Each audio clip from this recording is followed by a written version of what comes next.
ছোট বাচ্চাদেরকে নিয়ে সেলুনে চুল কাটতে যাওয়া এজন্য একটা বড় একটা অভিযান। চেয়ারে বসানোই যেখানে প্রথম চ্যালেঞ্জ, তারপর শুরু হয় কান্না, ভয় আর অস্থিরতা। মেশিনের শব্দ শুনেই বাচ্চা ভাবে বুঝি কিছু একটা ভয়ঙ্কর হতে যাচ্ছে।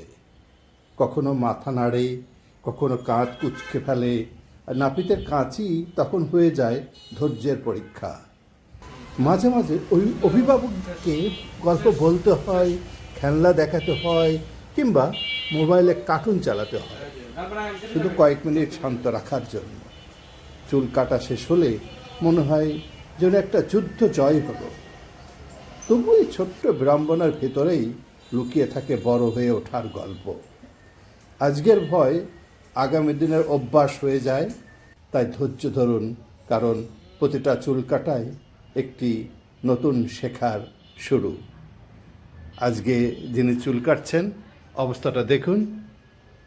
ভালো থাকুন, সুস্থ থাকুন।